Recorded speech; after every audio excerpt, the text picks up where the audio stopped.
Hello there, FFTCG community. I'm Judge Jared, and welcome to the 11th episode of Rules Roundup, where I'm doing the same thing I've been doing for 10 plus episodes now at this point, which is going over rules questions from the global unofficial FFTCG Discord and answering them. Going over these questions and not just giving the answers, but also giving the background behind the rules that make up these answers, so that we know not just what the answers are, but how we get to those answers, and we can understand get a better, broader understanding of how the rules work in this game. So whether you're here to test your rules knowledge and see how many of these you know, or you're just trying to get better at the rules in general, you just want to sit back and just get some knowledge about some interesting rule situations, I'm glad to have you here. And how about we get into it? I will say, actually, before we get started, that there's going to be 10 questions this week. I'm going to try something for a little bit here. I'm going to have exactly 10 questions on each episode. So that way, if you are testing yourself at home, seeing how many of these you knew the answers to, you can give yourself a little letter grade at the end of it. You can, keep track of how many you got correct, how many you missed, and then you can give yourself a nice little A, B, C, D, or hopefully not an F, but, you can give yourself a little letter grade at the end of it. Just keep it nice and simple, nice round number like 10. So yeah, we'll have 10 rules questions today, and let's get to them. First one. Hi, I need to clarify something. After a EX resolves, which does not create a stack, does my opponent get priority? So for example, Ward triggers his EX. After he shoots something for 7k, can my opponent then use an action ability, for example, Refius? Thanks. To understand the answer to this, I think it's important to kind of zoom in on how a portion of the attack phase works, right? Because we're asking here about X bursts and then the timing of things, including the X burst itself, and then what comes afterward. So we're going to specifically look at the part of the attack phase called the damage resolution step, right? So this is after we've gotten past declaring attacks, after we've gone past declaring blocks. Things have been determined, and now we have dealt the damage, and then we're going to have the aftermath of whatever that damage is. So damage got dealt, they flipped over Ward here, and we get the X burst. So they go ahead and do the effect and do the 7k. And now the person who's asking this, they're like, okay, we've resolved that already. We did the X burst. It doesn't use the stack, right? So whenever we have an X burst effect that comes up from damage, it gets resolved immediately, it doesn't go on the stack. So they're wondering, is there a priority that happens after this X burst resolves before they can do the next thing? And the answer to this is that whether or not there was an X burst, to be honest, yes, there is going to be a priority. So it kind of has nothing to do with whether you hit an X burst or not. There's a priority after damage resolution. So even in the situation where you took a damage, you flipped it over into the damage zone, and there was no X burst, what's going to happen after that is that now there is a priority that exists before you go back to attack declaration. And in that priority, before you can move on to the next step, which would be returning to attack declaration, you need to have both players pass priority consecutively without taking an action. So as always, you can't go to the next step or the next phase of the turn without both players consecutively passing without doing something.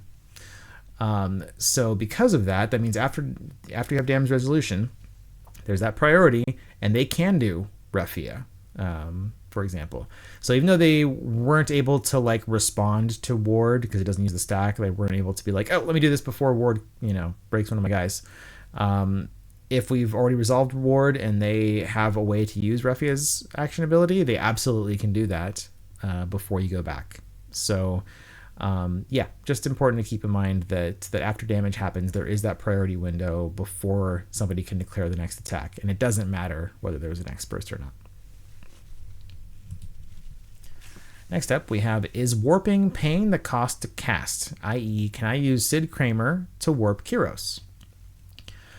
Sid Kramer is an interesting card and kind of a fun little design bit here, especially if you are into trying to play a deck that's built around a specific game, because probably it's your favorite game or one of your favorite games.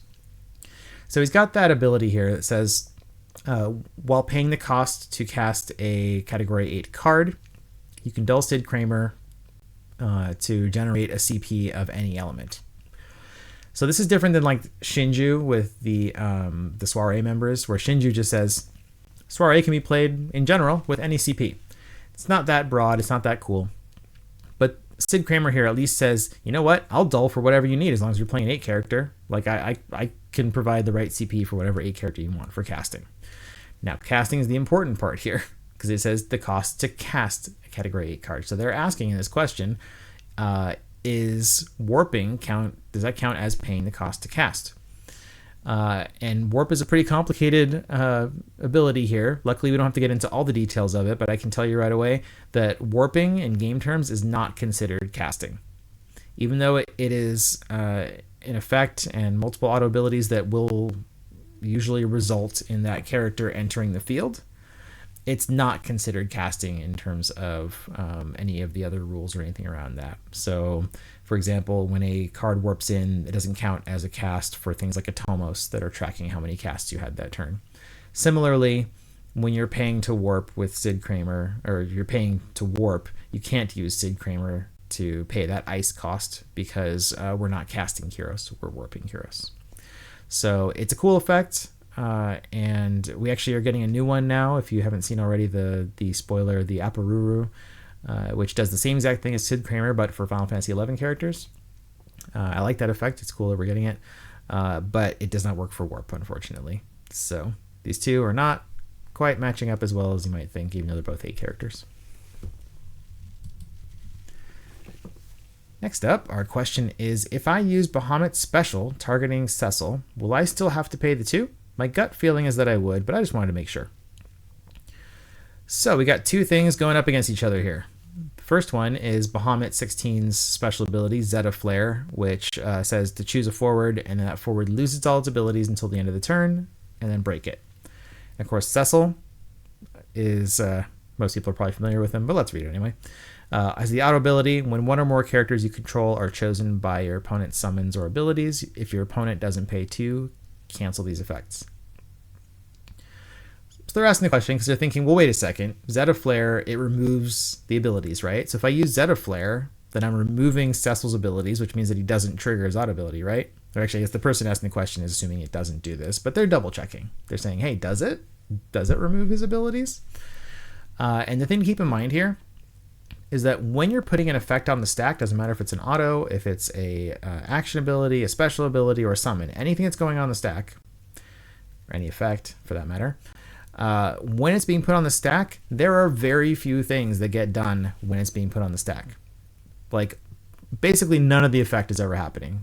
Usually all that's happening when it's being put on the stack is selecting from different options, choosing targets, and assigning the way that the card affects certain things, but nothing actually happens at that point. So because of that, Zeta Flare, it's going to remove Cecil's abilities, but it's not going to do that until it resolves. And so when you're choosing Cecil, now you've done Cecil's trigger event for his auto ability. So at that point in time, he still has his abilities. So the trigger event happens and it causes his auto ability to trigger, and it's going to go on top. So you'll have the Zeta Flare on the bottom and then the Cecil on top of it. So yeah, if you were hoping that this was a cool way to get around that, unfortunately it doesn't, but the person asked the question kind of assumed it. So yeah, just remember that effects basically don't do anything until they resolve. So we don't want to get ahead of ourselves and thinking, oh, well, this is going to do this, so it's going to affect things now. It's like, no, it's not going to affect it until it actually does the thing. Next question is, when a forward gains power from a summoner ability, can that be removed with Cuchulainn? For example, my opponent casts Belias, so the forward gains 1k, haste, and first strike. I cast Cuchulainn before combat resolution. Does the plus 1k count as text that's removed by Cuchulainn, or is it just haste and first strike? I didn't put Cuchulainn up here, but it's one of those cards that people are pretty familiar with in general. If you aren't already, you will be. Right, it's the summon that, as part of its effect, it removes the abilities. Not that different from Zeta Flare in the previous question, right? Removes abilities from a forward. So the reason we get so many of these questions about Cuchulainn is because there's a lot of kind of uncertainty out there about what counts as abilities, like what sorts of things do get removed by it, and how do we navigate all that. And so we're getting a similar idea here with this question. And the thing that I will point to generally as far as figuring out if something is either just an ongoing effect or whether it's an ability that the character has gained, usually due to an ongoing effect, but if they've actually gained it as something you can interact with, is that you're looking for the word gain specifically in the wording of the effect, right? So there's a difference between, like, if you have an ongoing effect that resolves and it says your forwards can't be blocked this turn, right? That's not something gaining an ability. That's an ongoing effect that just says, hey, the rule this turn is that your forwards cannot be blocked. That's different than an ongoing effect that resolves and says, until the end of the turn, the forwards you control gain, this character cannot be blocked until the end of the turn. In that case, because it's got the word gain, right? It says it gains, and then in quotes, this character cannot be blocked. If it says the word gain, it's telling you that ongoing effect is creating an ability that the forward or character now has, right? And if it's gained that ability, then it's an ability that can be removed by something like Cuchulainn. So that's the general starting point you want to have as far as figuring out what Cuchulainn will get rid of. So with Belias here, when it resolves, it says until the end of the turn, the forward gains 1,000 power, haste, and first strike. And those things are easier to understand as far as the keywords. People usually are good on picking up that if something says you gain haste or you gain first strike, that's an ability that the character gained that could be removed. Now that I've said all that about the word gain, time for the exception to the rule. The exception to the rule here is that any effect that says you're gaining power is not an ability. Sorry, we have an exception here. So anything that says that you're gaining power, it will affect the overall power, but it's not considered an ability when it's an ongoing effect like this, or even just an effect that resolves. Pretty much the only way that you can interact with something like that that's boosting power is when it's on a field ability, like the source of it is a field ability, and then you can cut off that field ability, right? So if you had a forward that had a field ability that said, for each other forward you control, this forward gains plus 1,000 power, right? Then if you removed its abilities because the source of it is a field ability, then you would pull that away. But if we have some sort of ongoing effect or a single effect or something that resolved that's making them gain power, then no, removing their abilities is not going to stop that. So in the case of Belias here, they will lose haste, they will lose first strike, they will keep the plus 1,000 power. Hopefully that makes things a little bit clearer in general as far as what Cuchulainn can hit. All right, next up. Hi, as far as I know, I can't play Zidane with the Phoenix summon if I paid for Phoenix with that Zidane. Is that correct? The same way I can't retrieve with Cuchulainn summon a character I used to pay for Cuchulainn. Can someone please explain why it is that way, or if I'm wrong? Thanks. This gets to the heart of another thing that people misunderstand a lot, and it gets to something that's actually a pet peeve of mine in this game. So a lot of people, either whether they understand it or not, a lot of people will always pay for their abilities or pay for their cards before they reveal it or before they say what they're doing with it, right? And my personal theory is I think it goes back to just kind of what's been popularized by Magic originally, was the idea that you would generate mana in Magic and then you would use the mana that you generated to pay for whatever you're doing, right? So that concept that like you need to generate your resource first, and then now that you've generated it and it's here, now you can spend it to do something, right? So people are, that mindset has become so prevalent that it persists in this game. Most people who I play against or I see play in FFTCG, that's how they do it. You see it all the time on streams and stuff where people are discarding cards, they're dulling backups, they're doing all sorts of stuff, and they haven't even revealed the card that they're playing from their hand, or they haven't even said what they're paying for yet. And that's my pet peeve, which is partially because it's important for the rules, but also because it can lead to people not paying correctly for things because they kind of get ahead of themselves and they get into the payment stuff before they think about, did I actually pay for that correctly? And it's hard for the opponent to track whether you paid correctly when they don't know what you're paying for when you're in the middle of paying. So anyway, off my soapbox here. But because of that, the reason why this doesn't work to pay for Phoenix with Zidane and then, target it that way is that when we're casting a summon, we are revealing it from our hand and we're choosing our targets because we're putting it on the stack. We're choosing our targets and then we are paying for it, right? So we're locking in all the stuff that happens and then we're paying for it. So the problem is we have to choose that target before we've paid, right? And so because we haven't paid yet, when you're choosing your target, the thing you're trying to target is still in your hand because you haven't paid for it yet. So that's the problem. That's why it doesn't work. And it's the same thing like they said with Cuchulainn. Although Cuchulainn is actually a funny one to imagine. I guess if you just wanted to use up the card in your hand, right? I cast Cuchulainn by discarding this, and then I get this back. So the end result is that I lost Cuchulainn and cast a card. But anyway, so yeah, if you just remember the fact that we have to put things on the stack, we have to make declarations, we have to do all that, and then you pay for it, then it's pretty clear that you can't target the Zidane. The confusion comes when people are like, okay, I'm going to pay first. All right, now I'm casting Phoenix, and now it's my breakstone, right? And that's because you're doing it in the wrong order. And it's the same thing with action abilities or special abilities as well, where you have to pay a cost for it. You need to make your declarations. You need to, add it to the stack and then pay for it. So that's the reason why it doesn't work. Now, that being said, the natural follow-up, they didn't ask you here, but the natural follow-up is people going, well, wait, how come it works for characters then, right? So if you take, for example, the Trey backup. Trey backup has that auto ability that says when Trey enters the field, choose one class, job, 0 cadet in your break zone and add it to your hand. And you see this all the time where people will do they'll play the Trey cadet, they'll cast it, right? And then they'll discard, say, 9. And then they go, okay, with Trey's auto ability, I'm going to choose the 9. I'm going to put it back into my hand.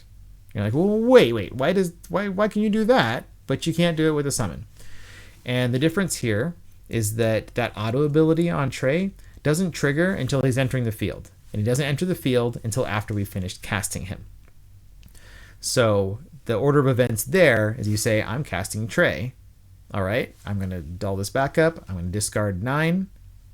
I've finished that process, and now because I finished that process, he's entering the field. Now that he's entered the field, now his auto ability triggers. Now I need to put that auto ability on the stack, and I need to choose my target. And at this point, that 9 is already in the break zone because I paid in order to be able to play into the field. So, little bit different there, because in the casting process, we're not choosing the target already. There is a disconnect there between casting a character and then the auto abilities that are generated from it entering the field. So if you were wondering, or you wanted to follow up there of why does it work in that case but not for summons, that's the difference, is that summons don't have that extra disconnect there. They need to be declared and they need to do all their targets and selecting actions and all that stuff before you've paid. Okay, so that's why it doesn't work with Zidane. Next up, we've got, if I control Leftia and use Adelard, his ability, to double the damage, how is the damage calculated? For example, if an ability were to deal 2k damage, does it now deal 5k or 8k? So Adelard, he's got this action ability, and when it resolves, it says, during this turn, if your ability deals damage to a forward, double the damage instead. Then we have Leftia. She's got a field ability that says if your fire summon or fire character you control deals damage to a forward, the damage increases by 2,000 instead. Both of these, the action ability on Adelard and the field ability on Leftia, they're both examples of what we call replacement effects. And replacement effects are when we have some sort of ongoing effect there that is going to cause something's about to happen, and then they basically sneak in and they go, whoop, this was going to happen, but now we're replacing it with this instead, right? We're swapping out what the normal resolution here is going to be for something else. So in isolation, if we had only the Adelard effect and you were dealing 2k, then it would go, okay, you're going to deal with 2k, but wait, we're going to double it instead, so we're actually going to deal 4k. And in isolation, if we had only Leftia on the field and we hadn't done Adelard's ability, then we're going to deal 2k, and her ability says the damage increases by 2,000. So in that situation, it would go, we're going to deal 2,000? No, we're not. We're going to actually do 4,000 because we're adding 2k to it. Where things get complicated with replacement effects is when we have more than one replacement effect for the same thing that's happening. And that's why they're asking. They're like, well, wait, I've got both Adelard's and Leftia's replacement effects.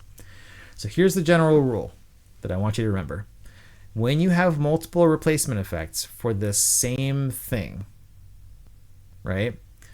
It doesn't have to be damage. Just if there's the same action is about to happen and there's two replacement effects for it, the player that controls the character that is being affected, or the player who is receiving the damage, in the case of a player receiving damage, whichever of those is the applicable scenario here, that person decides in which order to apply the replacement effects. They get to choose, right? So there's this kind of benefit to being the one who's receiving the damage or receiving whatever the effect is if there's multiple of them, you get to choose in which order we're going to apply those. So in this example, if my opponent has Adelard and Leftia and they're doing something that would normally deal 2k, then we have the two replacement effects, right? One of them is doubling the damage and one of them is adding 2,000. So I have the option here of that I can choose to apply the doubling first. So it would go from 2k and I would double it to 4k. And then I can apply Leftia's afterwards. So now I'm going to add 2,000 and now I'm going to deal 6,000 damage. So it's actually the question here. The 5k isn't one of the options. 6k would be one of the options. So it would be 6k if I apply it in that order. Or I could choose if I wanted to apply Leftia's first, then okay, we had 2,000 damage. I'm now applying it to be 4,000 because I'm adding 2,000 to it. And then I'm going to apply Adelard's and I'm going to double that from 4,000 to 8,000. And now my forward is taking 8,000 damage instead. And I get to choose because it's my forward, right? None of this uses the stack, by the way. This is all, like, replacement effects are not something you can respond to. It's not something that's going to resolve like one at a time. I mean, kind of it does in the way that I just explained it. You do have to apply them one at a time, but it's not like there's like a round of priority or anything in between them. So yeah, if you're the person receiving the damage or if you're the controller of the character receiving the effect, you get to choose in what order to apply them. And so, yeah, usually you'd think that the person would choose, well, I want to take 6k instead of 8k. But you never know. There could be weird outside cases. Maybe they want their forward to die for some reason because they want to play another copy of it or whatever. So, but that being said, yeah, the general rule here is if there's multiple effects, the person that controls the character gets to choose. So I know the person who has Lefty and Adelard is not going to be happy about that. They're going to be like, but I want to choose. I want it to be 8k. So, yeah, just think of it as that your opponent's going to choose whatever benefits them the most.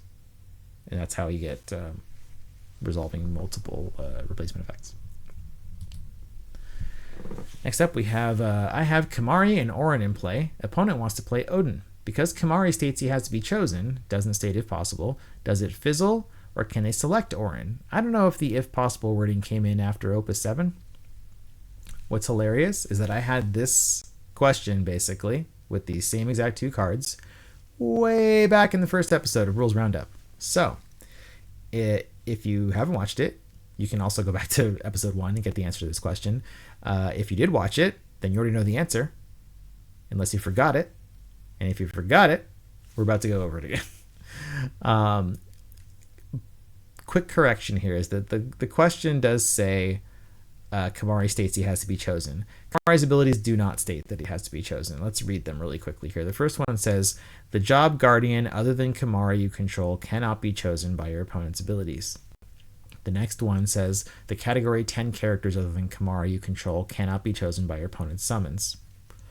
This is an important distinction because I know that, like, in a logistical sense, you might think, well, if I only have 10 characters that are guardians, then the fact that they can't be chosen means that Kimahri has to be chosen, right? And it's like, okay, well, on a logic level, yes, but not in a rules level, right? This is different than, say, Charlotte that has to be chosen, or in the case of Auron, actually right here, it says he must be chosen if possible.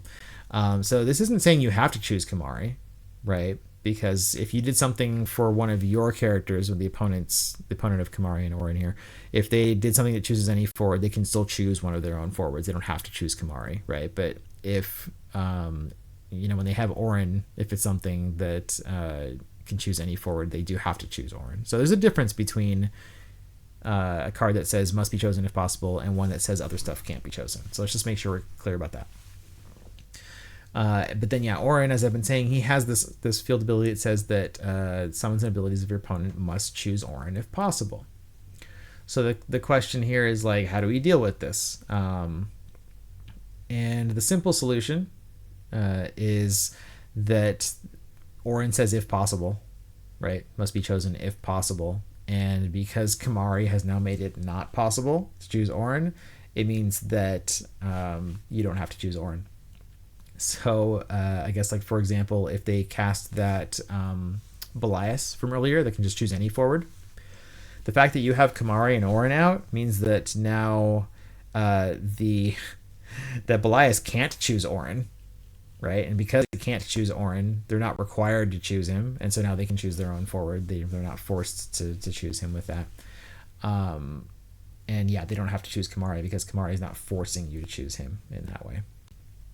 So that's how it works out, is that in a practical sense, if you have something that is choosing an opponent's forward and it can choose Kimahri, then it can still choose Kimahri, but it's not forced to, in a sense. Okay.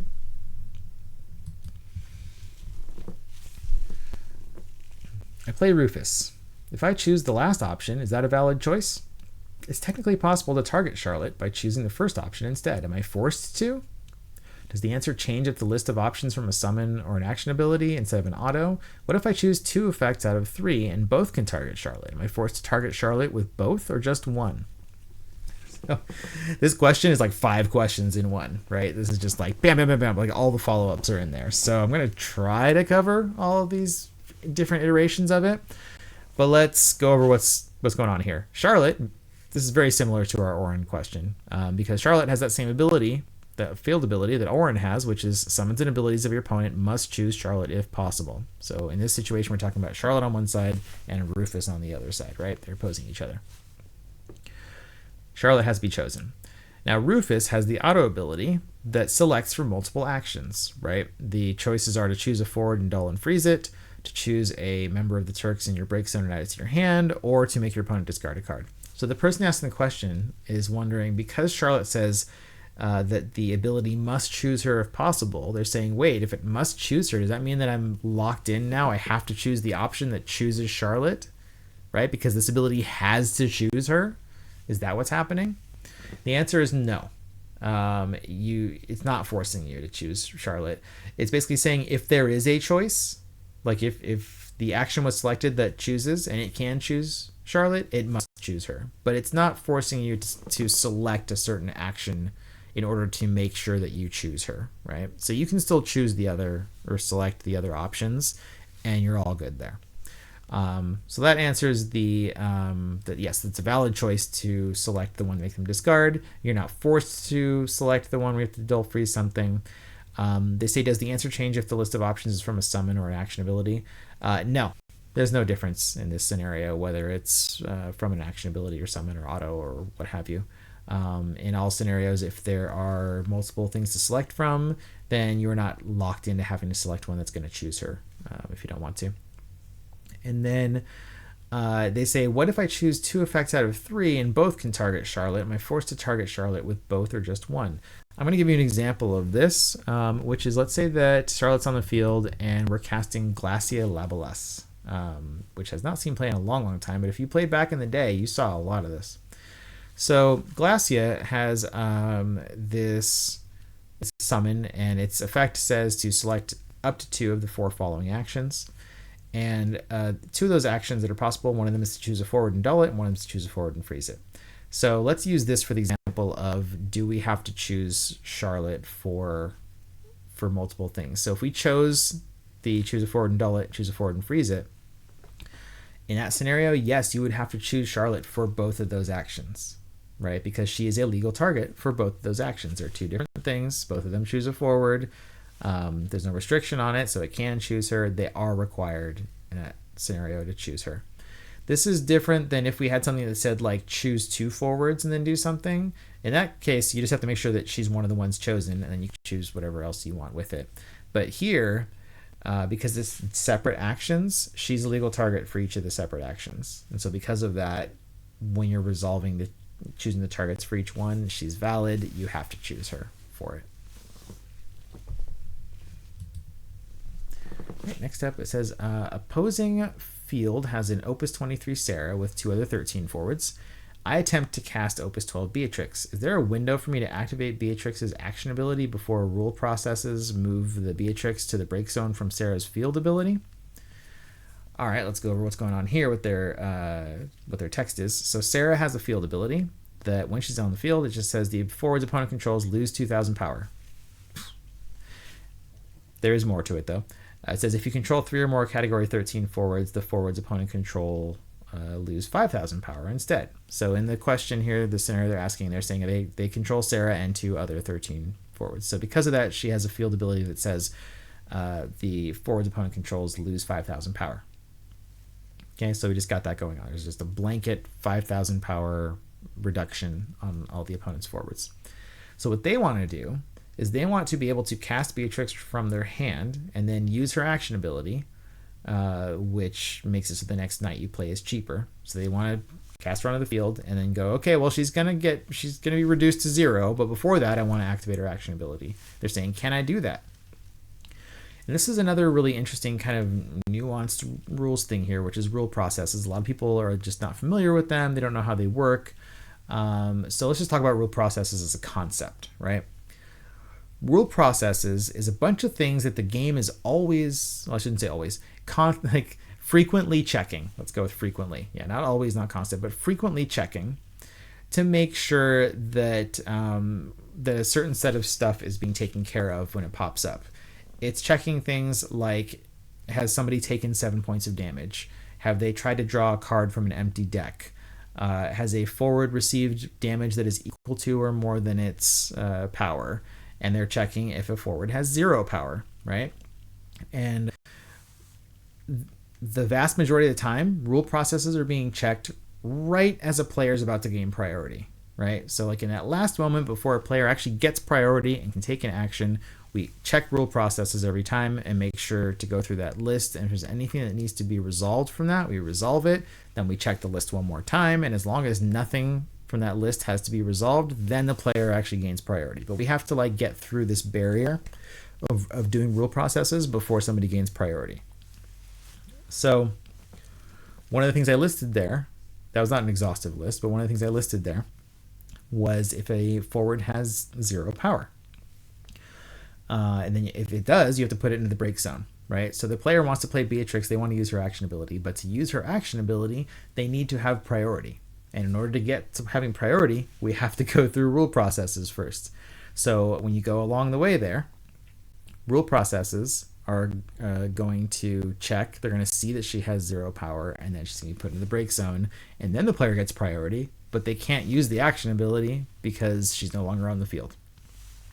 So the other thing you want to keep in mind here, that just in case there's a question about this, is when there are ongoing effects that are having an effect on a character's or any card's like statistics, then the rules say that when that character enters the field, they enter the field as if those were already applied.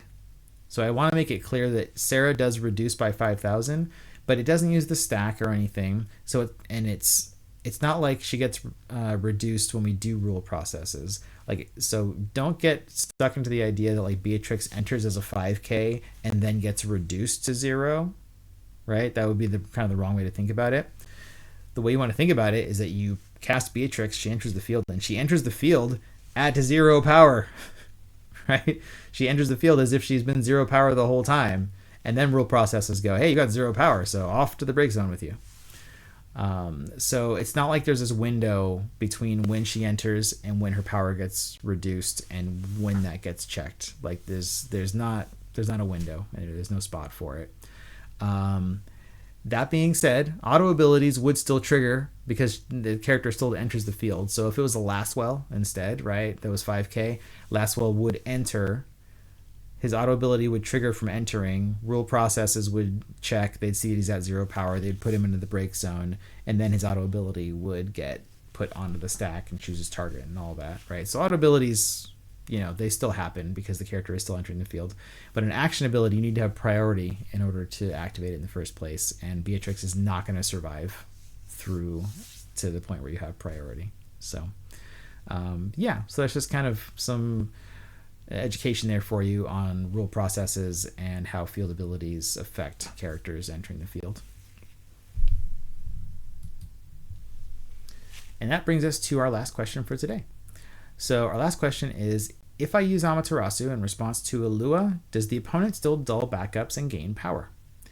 This Illua, let's talk about her ability. So she has an auto ability. It says that when she attacks, you may dull any number of active fire backups you control. And then when you do so, you choose a forward. You deal that forward 3,000 damage for each backup that you dulled in the first part of this. And then she gains plus 3,000 power for each backup you dulled in the first part of this. So they're asking, they're using Amaterasu, so they're going to cancel the auto ability. And they're asking, like, what parts of this do or don't happen, right? They're saying, do they still dull their backups? Do they still gain power? So the answer to the first part of it is if they still dull backups, that comes down to when the opponent cast Amaterasu, because this is one of these auto abilities. We have tons of them in the game. Auto abilities that include the phrase in the middle of it, when you do so. Super important phrase for you to be aware of and to watch out for all the time in auto abilities. When you do so. If you have an auto ability that says when you do so, that means that when you're resolving it, the stuff that happens after the words when you do so, that is going to be a separate auto ability that now gets added onto the stack, right? So the whole thing, that whole paragraph does go on the stack, but you get to the point where you do whatever, and then it says when you do so, assuming that we did so, then everything that happens after that point, it's a new auto ability, goes on the stack, right? So there's two auto abilities here. The one that initially triggers, and there's the one that triggers from resolving the first one, okay? So to get back to the question of do they still dull, depends on when it gets Amaterasu'd, because that first auto ability, it just says when she attacks, you may dull any number of active fire backups you control, but that doesn't, going back to what I said earlier, the effects don't happen until that resolves.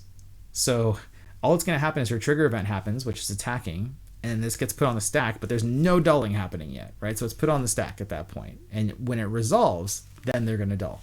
So when it's on the stack right there, before any dulling happens, if you Amaterasu that, then there's not even an opportunity for them to dull any backups there, which usually from a strategic point is not what you want to do. You don't want to save them from having to dull their own stuff.